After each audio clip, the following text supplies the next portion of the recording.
Hello and welcome to College World. Here is the first of the long series of videos of C3 tutorials.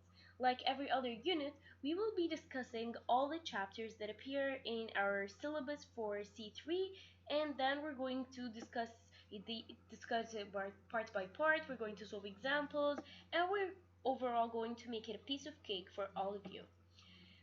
So let us just move into it and go to the first chapter. Now, the first chapter is the easiest chapter you'll ever encounter. Actually, you do already know everything that comes in it, but you need to refresh your memories and know new applications to it, because we're talking about algebraic functions. Now, algebraic functions, as I said, they're very simple, they're very easy, but however, you need to know the tricks that come along, because we're going to be talking about fractions, and you do know everything about numerical fractions, which we'll be covering today for numerical fractions. But when we talk about functions, expressions, polynomials, and such, it will get a bit more tricky. So first of all, I'm going to provide you with an introduction where I'm going to be telling you about definitions you need to know when solving that will keep you in track of what you're doing. Then I'm going to move on to the second part, where we're going to learn how to simplify fractions when they're polynomials, when they are functions. So we're going to simplify fractions.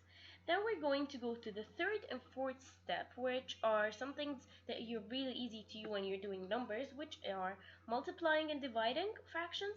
And then we're going to be adding and subtracting fractions. So multiply, divide, let me just put signs here, and adding and subtracting fractions. Then we're going to move on to our fifth step, where we're going to do something called long division. Now, long division with numerical values is something that you do the whole time, and you do it now even mentally. However, this time we're going to do it with functions, and it's going to be a tad bit different. And then we're going to move on to our sixth and last part, actually sixth part, which is the remainder theorem. And this is a theorem you don't know of, but it's actually also very straightforward and easy when you get it. Then we're going to move on to my seventh and favorite part, which is the tips and tricks. Here I'm going to tell you anything that's going to be weird or new that you can encounter in this chapter, except that in this chapter everything is very pathetically easy.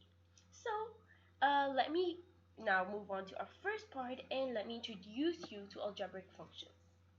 Now, as I said, when I'm saying function, when we say functions, we're thinking of a relation. There you have someone who's called x, and you have someone who's called y, and there is a relation between them. Now, the relation between the relation here is where each x correspond. It's where an f value of x would correspond to a value of y using some sort of equation. So if I tell you here that y equals to x squared plus 2, this is a function. Now, when we're talking about this part on its own, we are referring to a polynomial of power 2, y power 2, because that's the highest power to the x. So this is a polynomial.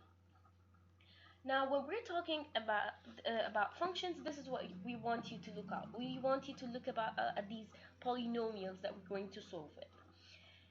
In this chapter, I said we're going to be mainly concerned with fractions. Oh, let me go to a new slide and explain there. So we're going to be talking about fractions. I want you to remember numerical fractions just as is. It's very simple and easy.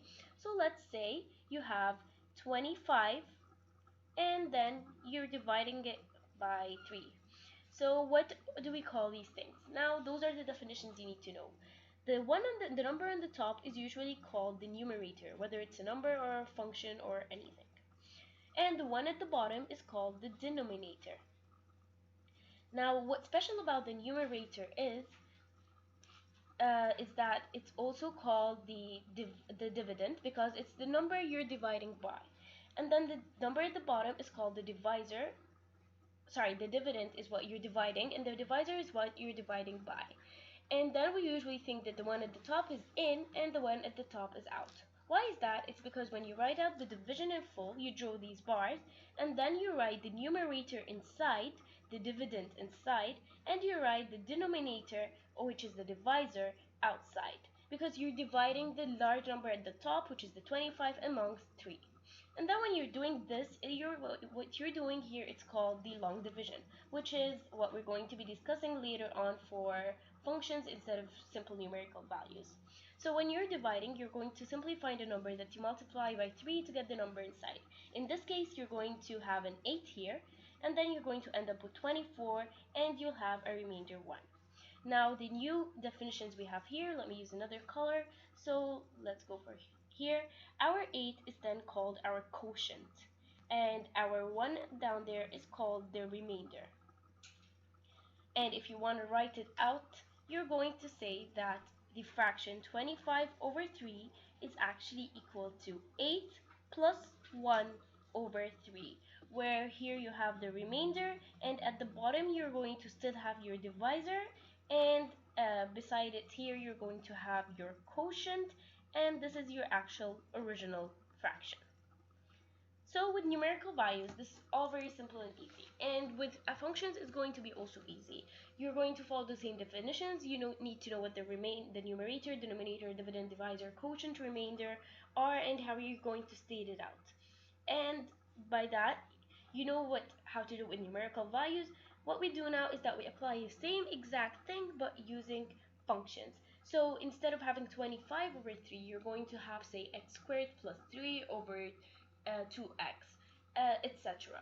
So we're going to apply all the things we know about the normal fractions, which are simplifications, multiplications, divisions, additions, subtractions, and the long division onto our functions. And then we're going to learn about the remainder theorem, which is special, which is basically the use of this statement out here in order to find this theorem that becomes helpful later on.